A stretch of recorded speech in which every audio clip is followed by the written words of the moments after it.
Olá pessoal, no vídeo de hoje a gente vai falar sobre filtros, então a gente vai ver um pouco de qual que é a importância da gente colocar filtros nos nossos dashboards. A gente também vai ver alguns tipos de filtros diferentes que a gente pode colocar. Esse vídeo faz parte da nossa série de boas práticas nos dashboards, então se você vem gostando dessa sequência de vídeos, eu já peço aqui para você deixar o like, se inscrever e ativar o sino, porque depois dessa série a gente ainda vai falar sobre muito conteúdo legal. Então, apesar da série ter chegado no final, a gente ainda vai ter muita coisa interessante aqui no canal. E para você que está chegando agora nesse vídeo, caso você não tenha visto os outros, eu super recomendo que você volte lá e assista a todos eles, porque tem muita coisa legal que eu já falei aqui, de como montar um bom dashboard, né? De quais os elementos que a gente tem aí dentro e como colocar eles aí de uma forma que agrade ao leitor e que agregue informação a ele, certo? E agora vamos lá para a temática desse vídeo. Eu sou o Gustavo e seja muito bem-vindo ao Match Your Data.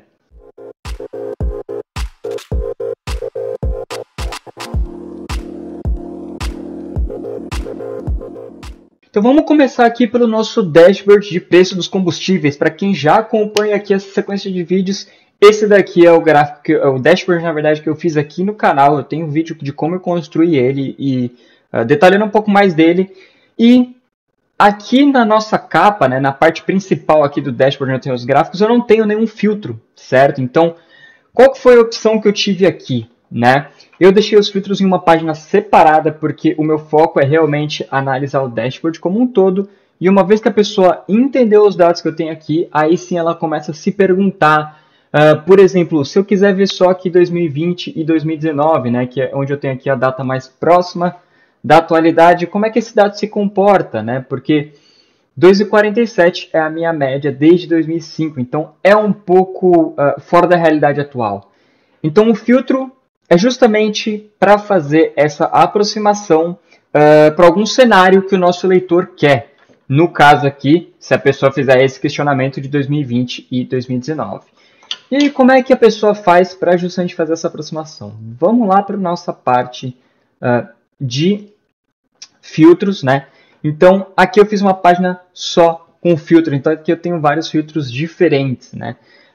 Então aqui, logo de cara, eu tenho um filtro de data, onde eu posso escolher algo relativo, né? Então olha só que interessante, que eu posso escolher os últimos X anos, meses e etc. Eu posso olhar para frente, caso eu tenha, por exemplo, uma projeção. E eu também posso olhar para o atual, então por exemplo, este dia, ano, mês. Então esse aqui é um filtro de data, especificamente de data, né? Então vamos, por exemplo, filtrar aqui os últimos 2 anos, tá? E olha só que legal esse filtro. Na hora que eu coloco aqui essa sequência, né, últimos 2 anos, ele já deixa aqui embaixo, ó, qual que é a representação, desde quando até quando que esse filtro está sendo considerado. Então, ele é desde o dia 1 de 2019 até o dia 31 de 2020. Então, esse daqui é o que a gente chama de filtro relativo. É um filtro bem legal para quando você está trabalhando com datas, tá? Então, ele deixa uma análise mais fluida de quando a gente vai fazer o filtro. A gente também tem, falando aqui de números, né? No caso aqui eu estou usando para data também, mas a gente tem aqui um filtro de números, então eu posso mexer aqui desde 2004, eu posso arrastar essa barra para fazer o filtro de ano, o que não faz muito sentido uma vez que eu fiz aqui em cima. Eu tenho essa mesma lógica para semestre, que é um número, e para semana do ano. E olha só que legal, na hora que eu mexo aqui em semestre, a gente aqui embaixo, a gente ainda tem um filtro de mês, né? Então aqui a gente tem só filtros de data. Eu quis aqui separar tudo que a gente tinha na tela. E na hora que eu, por exemplo, coloco aqui só primeiro semestre, nota que aqui embaixo no mês ele deixa só os meses que são do primeiro semestre. Então aqui dentro do filtro a gente ainda tem uma lógica de relação entre os filtros, o que pode ser algo bem interessante para o seu dashboard, tá? Sempre ter essa relação entre as informações, tá? Então no caso aqui eu vou limpar esse filtro e eu vou deixar todos os meses aqui embaixo, ok? A gente ainda tem aqui a parte de geografia, né? Então eu tenho aqui todas as regiões, se eu quiser olhar só uma região, por exemplo, o norte, aqui embaixo ele já filtra todos os estados que são daquela região e também os municípios, né? Então, por exemplo, se eu selecionar aqui Acre, eu tenho só 2 municípios ali presentes no meu dashboard, tá? Então, a gente ainda tem aqui a parte de combustíveis, mas eu vou deixar aqui só selecionado os 2 últimos anos e vamos lá voltar agora para o nosso dashboard para ver o que mudou.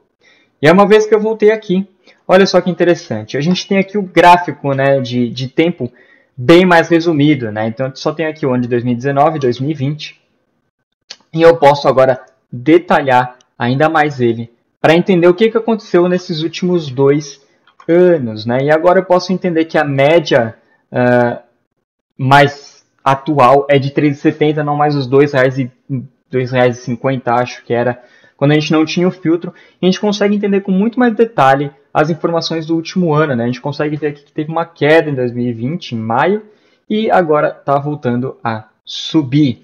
A gente também poderia observar se teve alguma mudança aqui nos estados e nas regiões, né?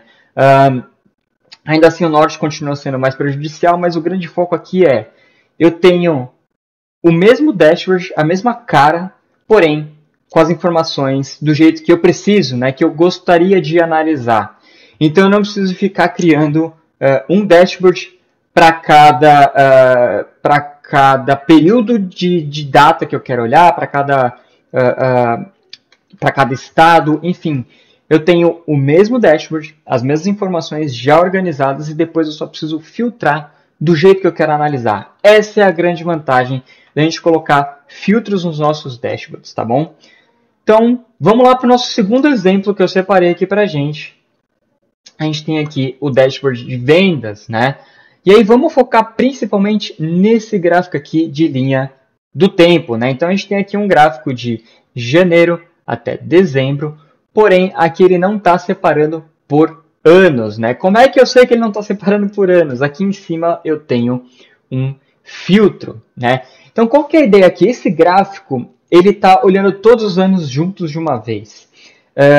Eu particularmente não gosto muito disso, porque você pode compensar entre anos, então para você achar um padrão de comportamento pode não ser tão legal, porém é interessante que ele tenha deixado o filtro aqui em cima, porque aí sim eu consigo fazer essa comparação de uma certa forma. Então na hora que eu clico aqui em 2014, eu consigo ver um comportamento, eu consigo, por exemplo, né, eu vou deixar aqui circulado, eu tenho um pico aqui em julho e eu vou deixar circulado exatamente onde eu tenho o pico. E eu tenho aqui em setembro uma baixa, né? Mas na verdade aqui a minha maior baixa é em junho. Então eu vou deixar aqui circulado em junho. E um ponto importante, aqui a gente tem 20 mil e a nossa base é 0.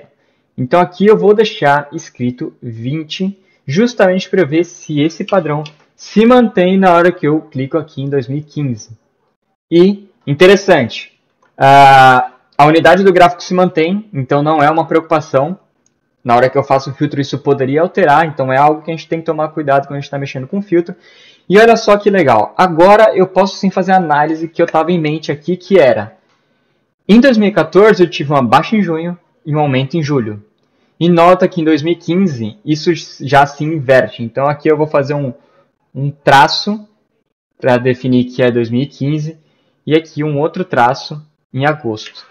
E aí vamos olhar 2016 para ver como é que isso se comporta. Então você vê que a gente tem comportamentos completamente diferentes nos 3 anos. E eu só consegui detectar isso através de um filtro, tá, pessoal? Então essa é a importância do filtro. Eu consigo assumir uma hipótese e com o filtro eu consigo ir testando essas hipóteses através dos cliques, tá bom? Então isso é muito legal. Nesse caso específico, eu já assumindo que eu tive essa hipótese, que ela foi de uma certa forma provada contrária, eu deixaria um gráfico deixando isso explícito e não necessariamente um filtro, porque aqui é a minha leitura do gráfico e eu usando o filtro. Então eu posso deixar um gráfico com isso já mais ou menos pronto e deixar o filtro para que a pessoa possa fazer outras hipóteses e testar elas, tá bom? Então esse é o intuito novamente de um filtro, que a pessoa teste aquilo que ela tem de hipótese ou que ela consiga mergulhar onde ela quer observar os dados mais específicos, tá bom? Vamos lá para o nosso terceiro exemplo. A gente tem aqui um filtro um pouco diferente que eu quero mostrar para vocês justamente a variedade que a gente pode fazer dentro de filtros, tá? Então, a princípio, esse gráfico aqui é sobre os transportes e olha só que legal. A gente tem aqui embaixo um filtro drop-down, que a gente chama, né? Então, a partir do momento que eu clico, ele aparece as opções que eu posso fazer. E aqui é um filtro que é até comum da gente ver em dashboards, mas nesse dashboard específico, o que eu acho mais legal, o filtro que eu acho mais legal dele, é aqui em cima, né? Então a gente tem aqui todas as linhas de transporte e olha só que legal. Na hora que eu clico aqui em cada uma... Opa, vamos clicar aqui fora.